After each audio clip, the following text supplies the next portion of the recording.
La nuit du 1er janvier 1138, une famille kurde traversait le Tigre en pleine obscurité. Najm ad-Din Ayyub, gouverneur de Tikrit, venait d'être banni de la ville après qu'Assad ad-Din Shirkuh, son frère, ait tué un proche du gouverneur militaire. Cette même nuit, alors que la famille fuyait vers un avenir incertain, un enfant vit le jour, Yusuf ibn Ayyub, celui que l'histoire retiendra sous le nom de Saladin. La famille appartenait à la tribu Rawadia des Kurdes Hadabani et était originaire de Dvin en Arménie. Peu après sa naissance, la famille se rendit à la cour de Zengi, Atabeg de Mossoul, qui nomma Ayyub gouverneur de Baalbek. C'est dans cette forteresse du Liban actuel que le jeune Youssouf grandit, loin des palais dorés, entouré de soldats et d'armes. Damas devint ensuite le lieu de son éducation. Quand Saladin était jeune homme, son père l'envoya à Damas pour étudier le Coran et les sciences islamiques et entreprendre un entraînement militaire avec son oncle Assad al-Din Shirkuh. Selon ses biographes, Saladin pouvait répondre à des questions sur Euclide, l'Almageste, l'arithmétique et le droit, mais il était surtout intéressé par les études religieuses et connaissait les généalogies, biographies et histoires des Arabes, ainsi que les lignées des chevaux arabes. Le monde dans lequel Saladin grandissait était fragmenté. En 1154, lorsque le prince turc Nur ad-Din ibn Zengi unifia la Syrie sous son autorité, Saladin et sa famille comptaient parmi ses plus fidèles soutiens. Les États croisés établis après 1099 contrôlaient Jérusalem et une bande côtière. Entre eux et les musulmans, une guerre froide ponctuée de trêves fragiles et de trahisons sanglantes. En 1163, une querelle éclata entre le vizir d'Irgam et le roi Amalric de Jérusalem concernant le tribut annuel que les Fatimides payaient au royaume, provoquant une invasion par Amalric. Le vizir égyptien Shawar avait été supplanté par son chambellan d'Irgam.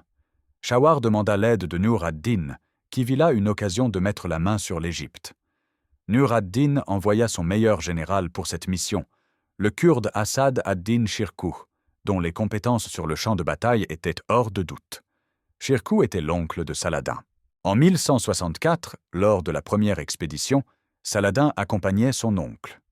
À la bataille d'Al-Babein, le 18 mars 1164, combattue sur la bordure désertique du Nil, à l'ouest de Gizeh, Saladin commandait l'aile droite de l'armée zengide. Le commandant croisé Hugues de Césarée fut capturé par Saladin et la bataille se termina par une victoire zengide. Mais la situation devint complexe. Shawar exclut astucieusement les Syriens de la ville fortifiée du Caire, puis tenta de payer Shirkuh et Saladin pour qu'ils partent.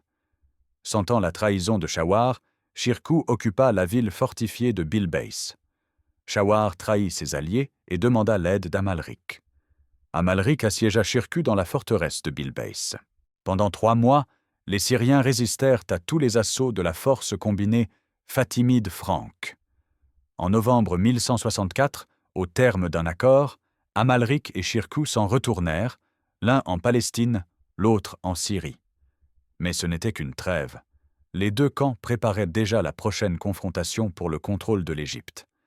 L'année suivante, en 1168, l'empereur byzantin Manuel Comnène encouragea le roi Amalric à s'emparer de l'Égypte. Les Francs y pénétrèrent sans attendre les renforts byzantins. Shawar, contraint et forcé, appela cette fois Shirkuh et Saladin à la rescousse. Le 18 janvier 1169, tandis que Shawar chevauchait à côté de Saladin, celui-ci brusquement le désarçonna, le mit aux arrêts et quelques heures après, le fit décapiter. C'était un acte brutal mais calculé. Shawar avait trahi trop souvent. Sa mort marquait le début d'une ère nouvelle. Le 23 mars 1169, à la mort de Shirkuh 2 mois après avoir obtenu sa nomination, Saladin devint vizir d'Égypte à 31 ans. Les conseillers du calife fatimide al-Hadid recommandèrent Saladin pour succéder à son oncle, estimant pouvoir contrôler facilement ce jeune homme inexpérimenté. Cette évaluation se révéla particulièrement mal fondée. Avec autant d'habileté que d'énergie, Saladin remplaça les fonctionnaires égyptiens dont le loyalisme n'était pas jugé à toute épreuve par ses proches. L'eunuque al-Mutamen al-Khilafa, homme de confiance du calife, tenta de faire appel aux Francs. Son message fut intercepté et Saladin le fit discrètement décapiter le 20 août 1169. La Garde noire, dont les membres étaient très liés aux fonctionnaires disgraciés, se révolta. Saladin envoya son frère Fakhr al-Din Turanshah les combattre et les gardes furent massacrés après 2 jours de combats très rudes, le 23 août. Saladin fit venir auprès de lui la plupart des membres de sa famille et les installa en Égypte sur des domaines confisqués à de riches propriétaires ayant soutenu la révolte. En octobre 1169, Saladin affronta une force croisée byzantine près de Damiette avec des renforts de Nur ad-Din. Le roi Amalric avait compris qu'une alliance entre Nur ad-Din de Syrie et al-Adid d'Égypte serait un désastre pour les États croisés. Saladin plaça rapidement une chaîne de fer à travers l'embranchement de la ville sur le Nil, empêchant la flotte croisée byzantine de bloquer la ville. Les assaillants tentèrent d'assiéger la ville, mais le mauvais temps et les fortes pluies rendirent la tâche difficile et ils se retirèrent en décembre. L'année 1171 marqua un tournant religieux et politique majeur. Nur ad-Din exigea de Saladin qu'il abolisse le califat fatimide chiite et place l'Égypte sous l'autorité du calife abbasside de Bagdad. Malgré ses réticences initiales, Saladin finit par exécuter cet ordre capital. Le 10 septembre 1171, la prière du vendredi résonna dans les mosquées du Caire au nom du calife abbasside. Cette transformation religieuse coïncida avec la mort du calife al-Adid, emporté par la maladie sans avoir été informé de ce bouleversement fondamental. 2 siècles de domination fatimide s'achevèrent ainsi, cédant la place à la restauration de l'orthodoxie sunnite. N'ayant pas de légitimité dynastique, Saladin rechercha la reconnaissance du calife de Bagdad. Il mit en avant ses succès religieux et militaires, notamment le renversement des Fatimides et le rétablissement de l'orthodoxie sunnite en Égypte. Il insista également sur la nécessaire unification musulmane, condition essentielle d'un djihad victorieux contre les Francs. Son attitude très respectueuse de la religion et de la loi musulmane lui permit de rallier la plus grande partie des oulémas, dont l'influence sur le peuple était grande grâce à leurs fatwas, leurs jugements, leurs enseignements et leurs sermons. La mort de Nur ad-Din en 1174 évita un affrontement entre lui et son trop puissant second. Saladin lança sa conquête de la Syrie, entrant pacifiquement à Damas en novembre 1174 à la demande de son gouverneur. Saladin fit ensuite route vers le nord, prit Homs le 10 décembre 1174, Hama le 28 décembre et se présenta devant Alep le 30 décembre. Mais la ville refusa de se rendre. Al-Salih, fils de Nur ad-Din, n'hésita pas à haranguer la foule malgré ses 12 ans, rappelant les bienfaits de son père et l'ingratitude de Saladin. En même temps, le régent fit appel aux Ismaéliens, qui tentèrent d'assassiner Saladin, mais échouèrent, et aux Francs. Les Francs, sous la conduite de Raymond, III de Tripoli, assiégèrent Homs, obligeant ainsi Saladin à lever le siège d'Alep le 1er février 1175 pour secourir Homs. Au printemps 1175, l'atabeg de Mossoul Saïf ad-Din Ghazi envoya en Syrie une armée commandée par son frère Izz ad-Din Mas'oud, qui fit sa jonction avec les troupes d'Alep puis marcha vers le sud de la Syrie. En 1175, Saladin vainquit les Zengides à la bataille des Cornes de Hama et fut proclamé sultan d'Égypte et de Syrie par le calife abbasside al-Mustadi. En 1176, Saladin épousa Ismat al-Din, fille de l'ancien émir de Damas-Nour et veuve de Nur ad-Din, dans un mariage politique. Saladin lança d'autres conquêtes en Syrie du Nord et en Haute-Mésopotamie, échappant à 2 tentatives d'assassinat par les assassins. En 1182, Saladin avait achevé la conquête de la Syrie après avoir capturé Alep, mais échoua à prendre la forteresse Zengide de Mossoul.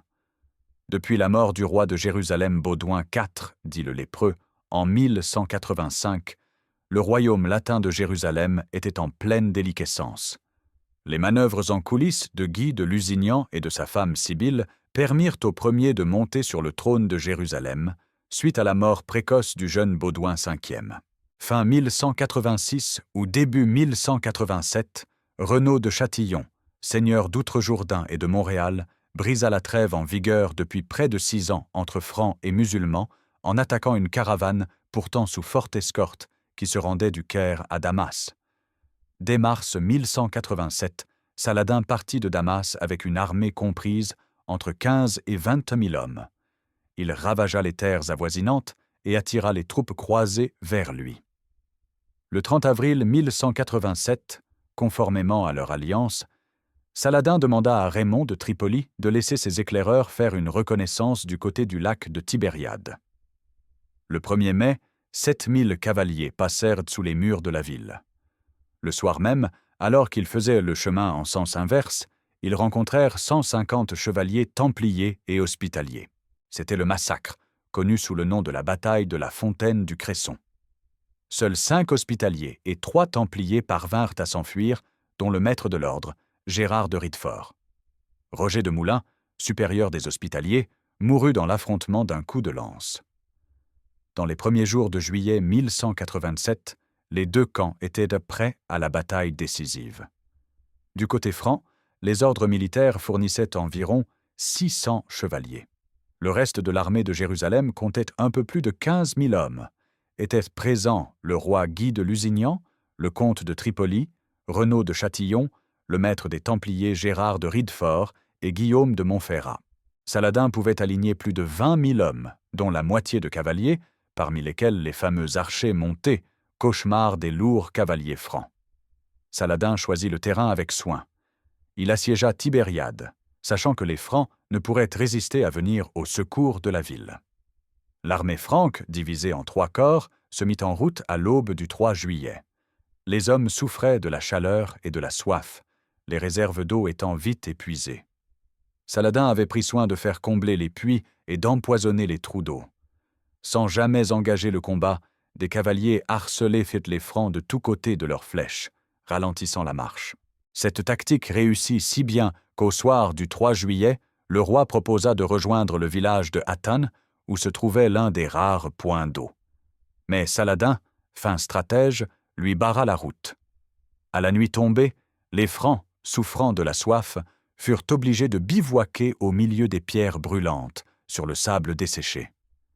Toute la nuit, les attaques de harcèlement se multiplièrent, obligeant les Francs à rester éveillés pour la 3e nuit consécutive. Au matin du 4 juillet, Saladin déploya son armée autour des croisées. Ses forces utilisèrent une tactique habile. Des incendies de broussailles furent allumés, la fumée étouffant les croisés déjà affaiblis par la soif et la chaleur. Les Francs tentèrent désespérément de percer les lignes musulmanes pour atteindre le lac de Tibériade, mais ils furent progressivement repoussés sur les collines des Cornes de Hattin. La chute de la tente royale symbolisa la défaite franque. Le lendemain, 5 juillet, sans espoir de secours, les barons réfugiés dans la forteresse se rendirent à Saladin. Parmi les prisonniers de marque, Guy de Lusignan, Renaud de Châtillon, Gérard de Ridefort et Guillaume de Montferrat.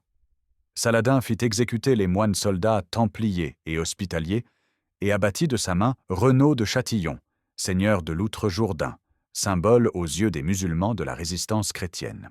Tous les templiers et hospitaliers survivants, à peu près 300, furent immédiatement mis à l'écart et décapités sur la place publique, sauf les grands maîtres. Après la victoire de Hattan, Saladin partit sans attendre vers Jérusalem, dont il entama le siège le 20 septembre avec pas moins d'une douzaine de machines.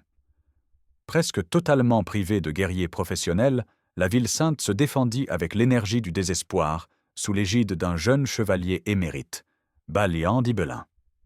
La ville sainte tomba le 2 octobre 1187.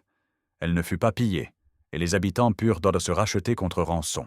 Désespérant d'obtenir sa reddition, le sultan se résolut à négocier la vie sauve pour l'ensemble des défenseurs et des habitants, avec le droit pour tous les chrétiens de quitter la ville et de rentrer en terre chrétienne. La plupart des habitants furent autorisés à se racheter et à partir en sécurité, Saladin s'assurant personnellement de la protection des sites saints chrétiens. Son frère Aladil plaida pour et reçut 1000 prisonniers à libérer sans rançon, tandis que Saladin lui-même libéra toutes les personnes âgées sans exiger de paiement. Saladin conclut un marché avec notamment Balian d'Ibelin, préservant les lieux saints musulmans en échange de la sauvegarde des lieux saints chrétiens. Saladin, en tenant sa promesse, évita de verser du sang. Contrairement au massacre de 1099 quand les Francs prirent la ville, Saladin choisit la clémence. Ce geste lui valut l'admiration même de ses ennemis. Durant le mois de juillet, le vainqueur de Hattin s'empara tour à tour de Saint-Jean d'Acre, de Nazareth, de Césarée, de Naplouse et de Sidon. En août, Beyrouth fut prise. Ascalon, Gaza et Hébron tombèrent en septembre. En novembre, Saladin vint mettre le siège devant Tyr, défendu par le baron Conrad de Montferrat. Les Francs réussirent à incendier une partie de la flotte musulmane, obligeant Saladin à abandonner le siège, son importante armée devant être démobilisée à l'entrée de l'hiver. Le pape Grégoire VIII appela à la troisième croisade après la chute de Jérusalem. 3 monarques européens majeurs répondirent: l'empereur germanique Frédéric Barberousse, Philippe Auguste, roi de France, et Richard Cœur de Lion, roi d'Angleterre.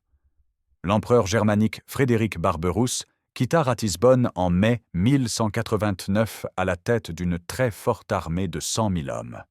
Après avoir franchi le Bosphore, Frédéric remporta plusieurs importantes victoires sur les armées turques de la région. Sa progression inquiétait Saladin, conscient de la taille de l'armée allemande, mais en juin 1190, l'empereur germanique se noya en se baignant dans une rivière et son armée se débanda alors rapidement. Philippe Auguste et Richard Cœur de Lion partirent de Vézelay en juillet 1190. Philippe s'embarqua à Gênes et Richard à Marseille, puis ils se retrouvèrent en Sicile où ils passèrent l'hiver. Philippe Auguste s'embarqua de Messine le 30 mars 1191 et arriva en vue de la côte de la Terre Sainte le 20 avril.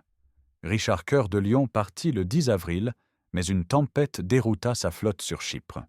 L'île était gouvernée par Isaac Doukas Comnène, qui s'était rendu indépendant de l'Empire byzantin. Sa politique hostile aux croisés le conduisit à informer Saladin des mouvements de la croisade. Richard débarqua à Limassol le 6 mai et entreprit de combattre Isaac, qui fut battu et capturé à Nicosie le 21 mai. Le siège de Saint-Jean d'Acre se termina le 12 juillet 1191 par la reddition de la garnison musulmane de la ville. Les termes de l'accord stipulaient que Saladin devait relâcher les prisonniers francs, restituer la relique de la vraie croix et payer une forte rançon.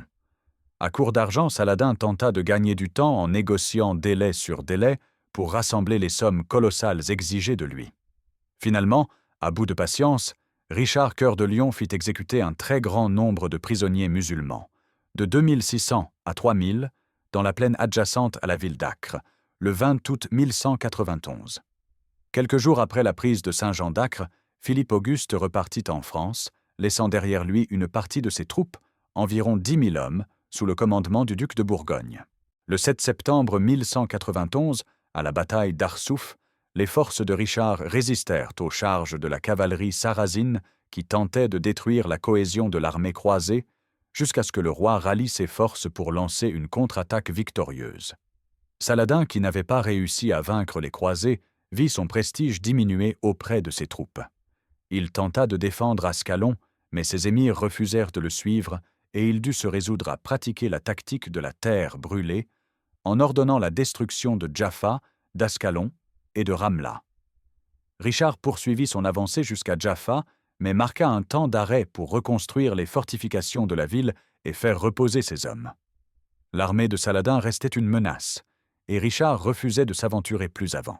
Le sultan en profita pour renforcer les défenses de Jérusalem et raser la ville d'Ascalon.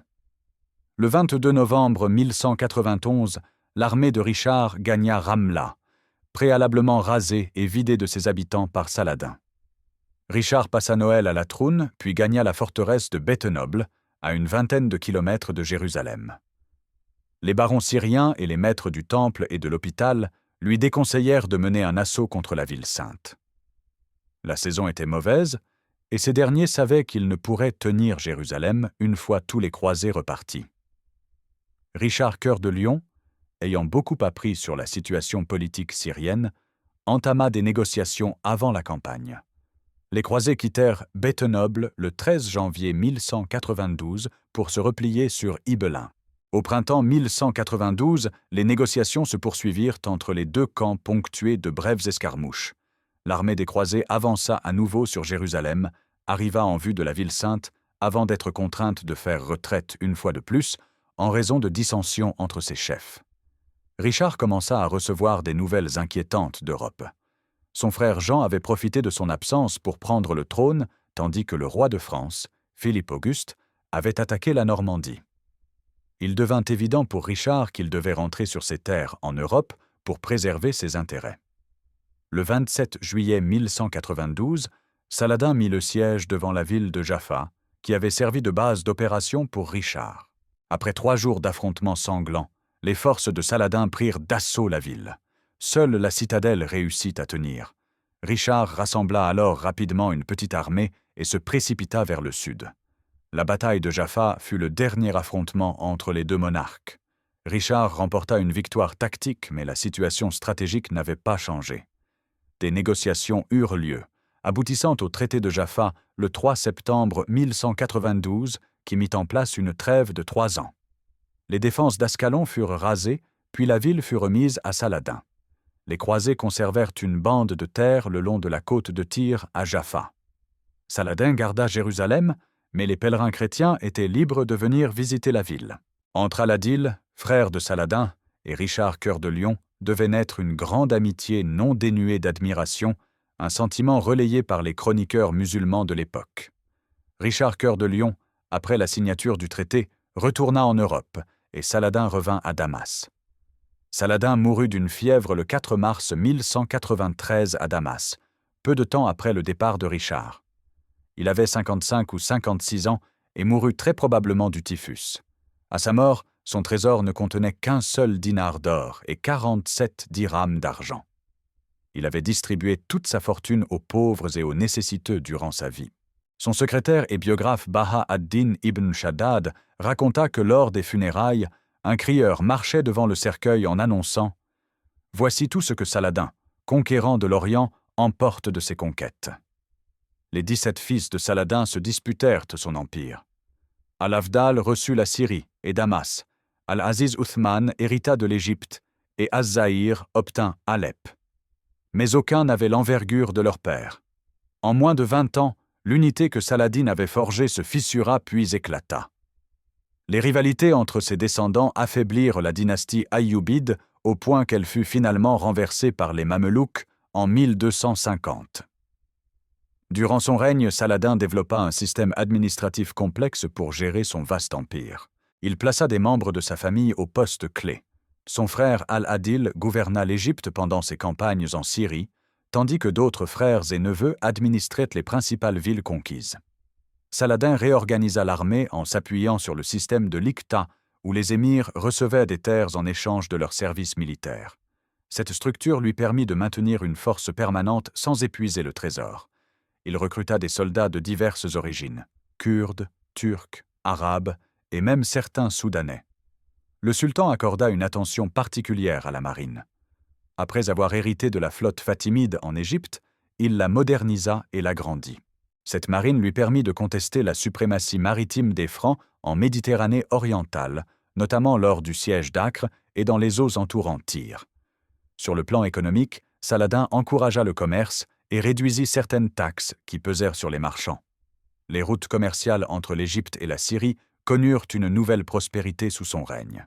Les marchands vénitiens et génois continuèrent leurs échanges avec les ports sous contrôle musulman malgré les croisades. Saladin entreprit de nombreux projets de construction. Au Caire, il fit bâtir la citadelle qui domine encore aujourd'hui la ville. Cette forteresse massive, construite sur les hauteurs du Mokattam, devait protéger la capitale contre les attaques croisées. Les travaux commencèrent en 1176 sous la direction de l'émir Karakouch al-Assadi et se poursuivirent pendant des décennies. Il ordonna également la construction de murailles reliant le Caire à Al-Fustat, l'ancienne capitale située au sud. Ces fortifications transformèrent la région en un ensemble urbain défensif cohérent. Des aqueducs furent construits pour approvisionner la citadelle en eau depuis le Nil. En Syrie, Saladin restaura et renforça les fortifications de Damas, d'Alep et de nombreuses autres villes. Il fit réparer les mosquées endommagées durant les conflits précédents et en fit construire de nouvelles. La grande mosquée des Omeyyades à Damas bénéficia de ces largesses pour des travaux de restauration. Le sultan patronna les savants et les oulémas. Il fonda des madrasas dans plusieurs villes pour promouvoir l'enseignement de la jurisprudence islamique selon le rite chaféite qu'il suivait. À Damas, il établit la Madrasa al-Aziziyya et d'autres institutions d'enseignement. Ces écoles formèrent une génération de juges et d'administrateurs qui perpétuèrent son œuvre. Saladin aimait s'entourer de poètes et d'hommes de lettres.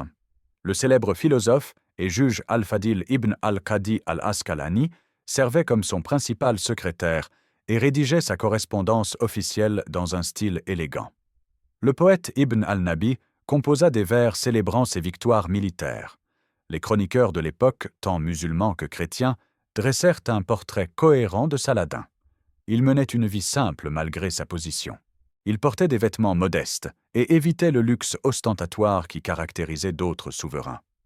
Son palais à Damas n'avait rien de comparable aux somptueux palais abbassides ou fatimides. Saladin pratiquait la piété avec rigueur. Il accomplissait les 5 prières quotidiennes et écoutait régulièrement les lectures du Coran.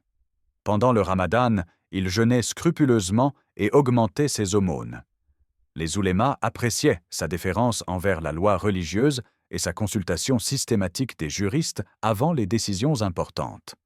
Sa justice était réputée.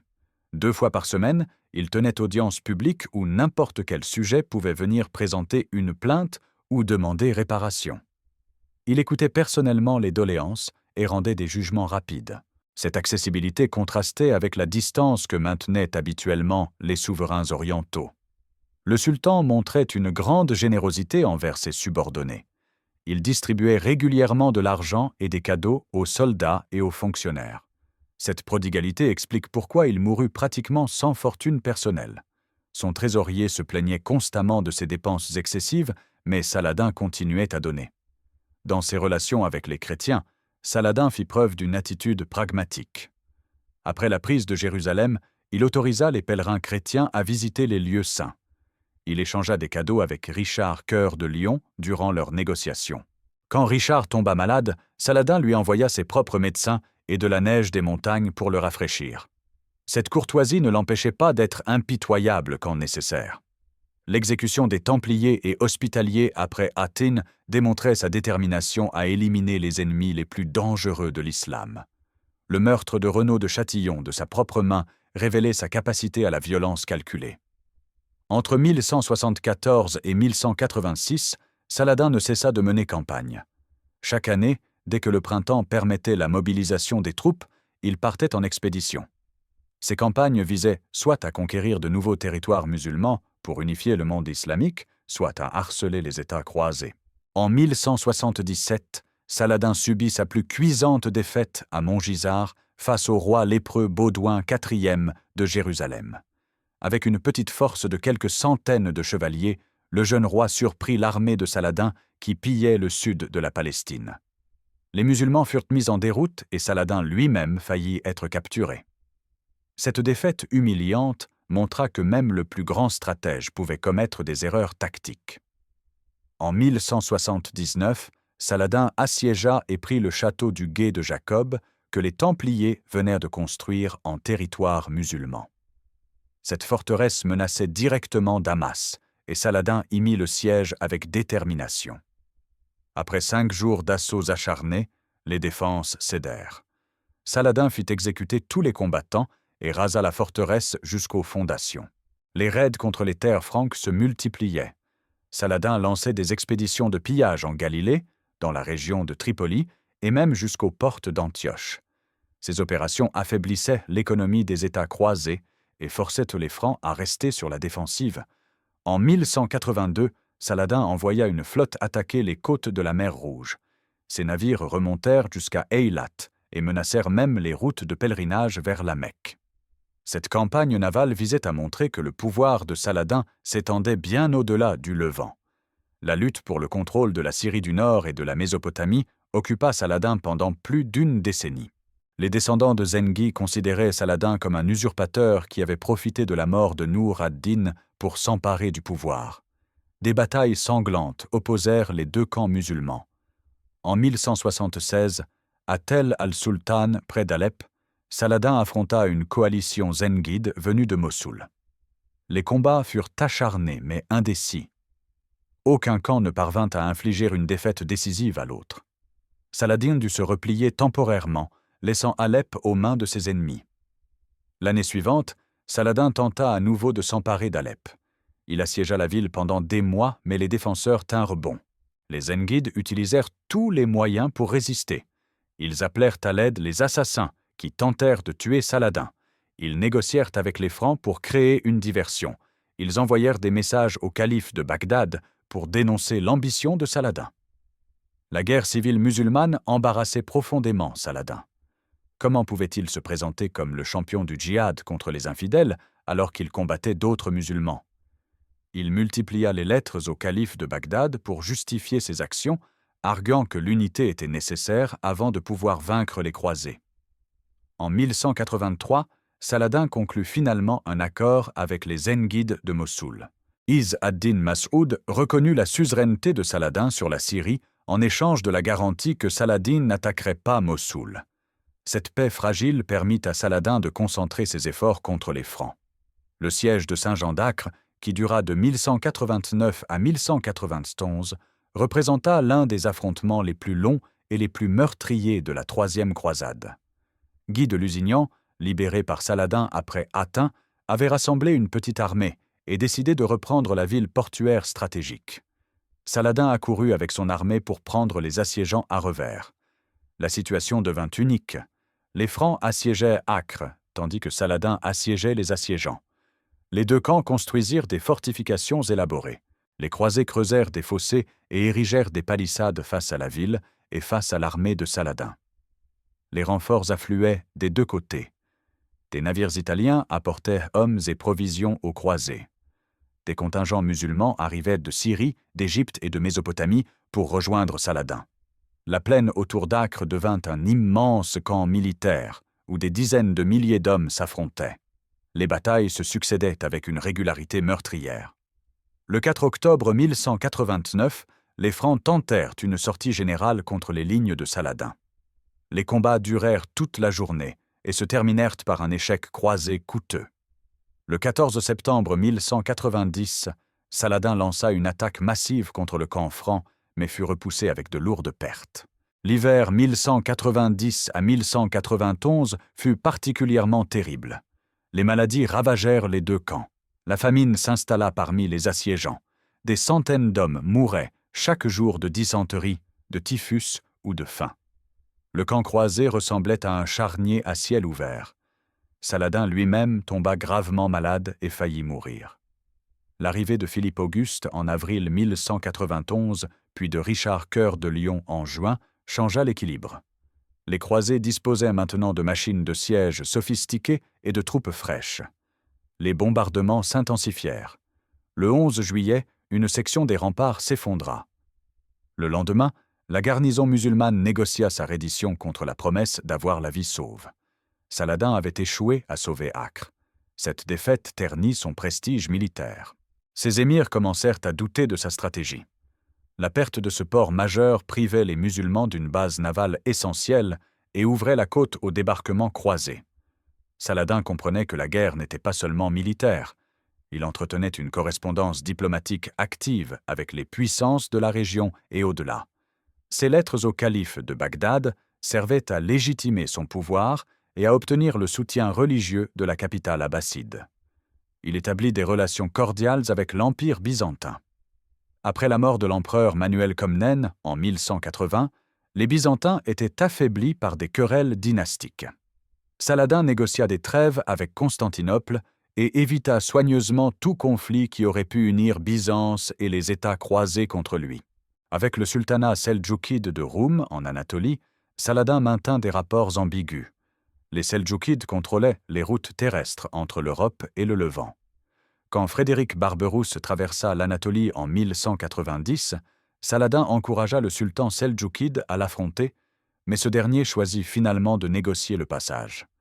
Les relations avec l'Égypte nécessitaient une attention constante. Bien que contrôlant le pays depuis 1171, Saladin devait composer avec l'ancienne élite fatimide.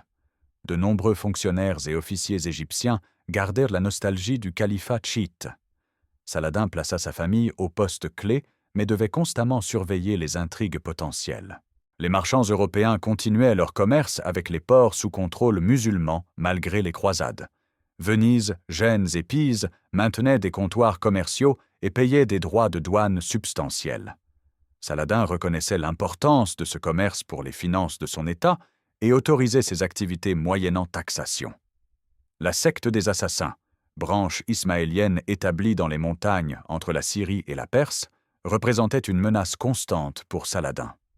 Leur chef Rachid al-Din Sinan, surnommé le Vieux de la Montagne, avait développé une stratégie de meurtre ciblée pour influencer la politique régionale. En mai 1175, 13 assassins pénétrèrent dans le camp de Saladin déguisés en soldats. Ils faillirent atteindre sa tente mais furent découverts et tués avant d'accomplir leur mission. Cette première tentative alerta Saladin sur le danger représenté par la secte. Un an plus tard, en 1176, une deuxième tentative eut lieu. Cette fois, les assassins réussirent à s'approcher de Saladin alors qu'il inspectait ses troupes. L'un d'eux le frappa avec un poignard, mais la lame glissa sur le casque du sultan. Les gardes se précipitèrent et massacrèrent les assaillants, mais Saladin avait échappé de peu à la mort. Après ces incidents, Saladin renforça considérablement sa sécurité personnelle. Il ne dormait plus jamais seul dans sa tente. Des gardes triés sur le volet surveillaient en permanence ses quartiers. Il variait ses déplacements et évitait les routines prévisibles. Sa paranoïa était justifiée car les assassins avaient déjà tué plusieurs princes et émirs importants. En 1176, Saladin assiégea Masyaf, principale forteresse des assassins en Syrie. Mais étrangement, après quelques jours, il leva le siège et conclut une trêve avec Rachid al-Din Sinan. Les raisons exactes de ce revirement restent mystérieuses. Certaines sources prétendent que Saladin trouva un pain empoisonné et un message menaçant dans sa tente, ce qui l'aurait convaincu de faire la paix. Saladin hérita de la flotte fatimide basée à Alexandrie, mais la trouva dans un état déplorable. Les derniers califes fatimides avaient négligé la marine et les navires étaient vétustes. Il entreprit immédiatement un programme ambitieux de construction navale.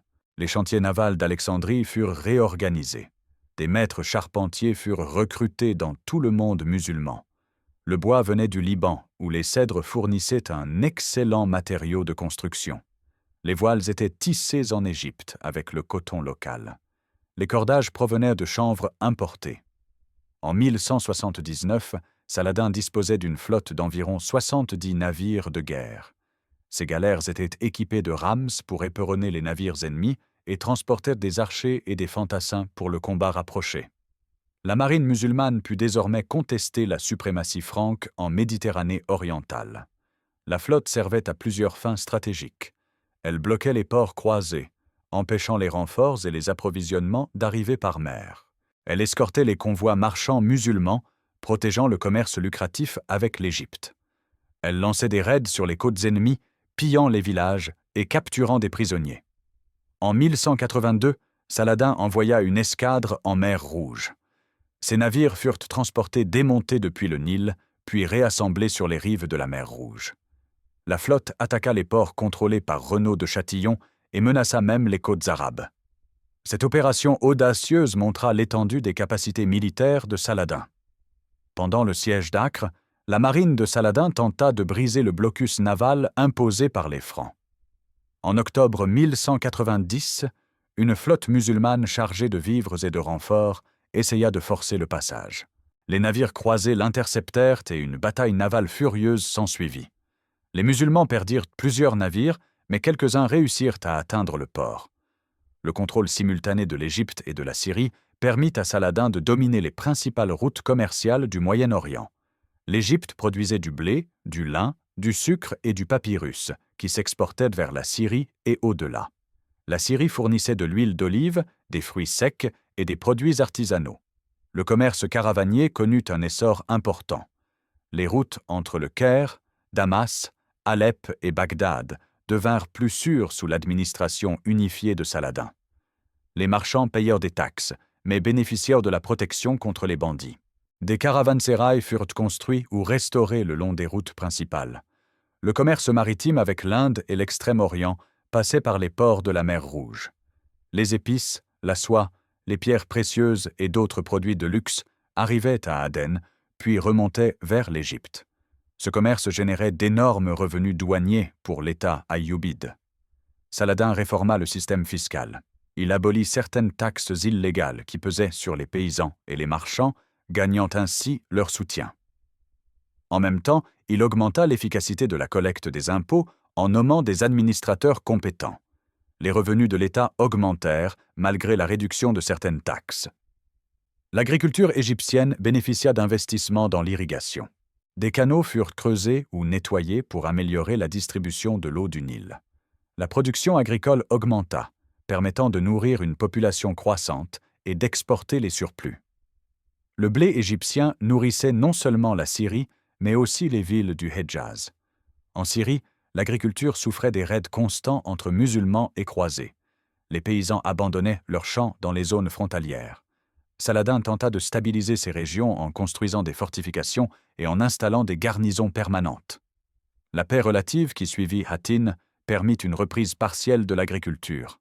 Les derniers mois de Saladin furent marqués par l'épuisement. 20 ans de guerres incessantes avaient usé sa santé. À 55 ans, il paraissait bien plus vieux. Les chroniqueurs décrivaient un homme amaigri, souvent malade, mais toujours actif et préoccupé par les affaires de l'État. Après le traité avec Richard, Saladin rentra à Damas en novembre 1192. Il voulait profiter d'un repos bien mérité, mais les problèmes administratifs s'accumulaient. Les gouverneurs de province envoyèrent des rapports alarmants sur les finances. L'armée réclamait les soldes en retard. Les oulémas sollicitèrent des fonds pour les madrasas. En janvier 1193, Saladin sortit de Damas pour accueillir une caravane de pèlerins revenant de la Mecque. C'était un geste typique de sa piété et de son attention aux sujets ordinaires. Mais le temps était froid et humide. Il attrapa un refroidissement qui dégénéra rapidement en fièvre. Les médecins tentèrent tous les traitements connus, mais l'état du sultan empirait de jour en jour. La fièvre ne baissait pas. Il délirait parfois, parlant de batailles passées et de Jérusalem. Les membres de sa famille se rassemblèrent autour de son lit.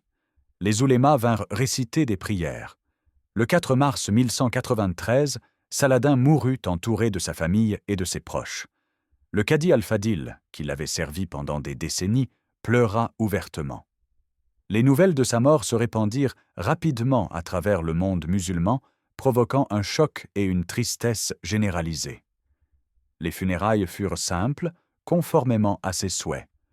On l'enterra dans un jardin près de la mosquée des Omeyyades à Damas. Des milliers de personnes vinrent présenter leurs condoléances. Les poètes composèrent des élégies louant ses vertus et ses accomplissements. L'empire que Saladin avait construit lui survécut sous la forme de la dynastie ayyubide, mais l'unité qu'il avait forgée ne dura pas. Ses fils se partagèrent les territoires et rapidement des rivalités éclatèrent. Al-Afdal à Damas, Al-Aziz en Égypte et Az-Zahir à Alep se méfiaient les uns des autres. Al-Adil, frère de Saladin, finit par s'imposer comme le véritable maître de l'empire ayyubide en 1200, écartant ses neveux du pouvoir. Il régna jusqu'en 1218 et tenta de maintenir l'héritage de son frère. Mais lui aussi dut faire face aux divisions internes et aux menaces extérieures, notamment la 5e croisade qui menaça l'Égypte. La dynastie ayyubide domina le Moyen-Orient pendant plus d'un demi-siècle après la mort de Saladin. Mais en 1250, les Mamelouks, esclaves soldats qui constituaient l'élite militaire, renversèrent le dernier sultan ayyubide d'Égypte. En Syrie, les derniers princes ayyubides furent absorbés par l'empire mamelouk dans les décennies suivantes. La légende de Saladin dépassa largement sa mort. Dans le monde musulman, il devint le symbole de la résistance au colonialisme occidental. Dans le monde chrétien médiéval, même ses ennemis admiraient sa chevalerie et sa magnanimité. Dante le plaça dans les limbes plutôt qu'en enfer dans sa divine comédie, honneur rare pour un non-chrétien. Les chroniqueurs européens, comme Guillaume de Tyr, décrivirent Abd Saladin avec respect, malgré leur hostilité théologique. Ils admiraient sa courtoisie envers Richard Cœur de Lion, sa clémence envers les habitants de Jérusalem et sa piété. Cette image positive persista à travers les siècles dans la littérature occidentale. Au XIXe siècle, pendant la période du nationalisme arabe, Saladin fut redécouvert comme héros anti-impérialiste. Les mouvements d'indépendance contre les puissances coloniales européennes se réclamèrent de son héritage. Plusieurs dirigeants arabes modernes, dont Gamal Abdel Nasser et Hafez el-Assad, l'invoquèrent comme modèle. Aujourd'hui, Sa tombe à Damas reste un lieu de pèlerinage. Le sarcophage original en bois se trouve à côté d'un second sarcophage de marbre offert par l'empereur allemand, Guillaume II, en 1898. L'inscription sur la tombe rappelle ses titres et ses conquêtes, mais aussi sa piété et sa justice. L'histoire de Saladin reste celle d'un homme qui transforma le Moyen-Orient par sa détermination, son intelligence stratégique et sa capacité à unifier des factions rivales. Né dans une famille de réfugiés kurdes, il devint le sultan le plus puissant de son époque, reprit Jérusalem aux croisés et créa une dynastie qui domina la région pendant des générations.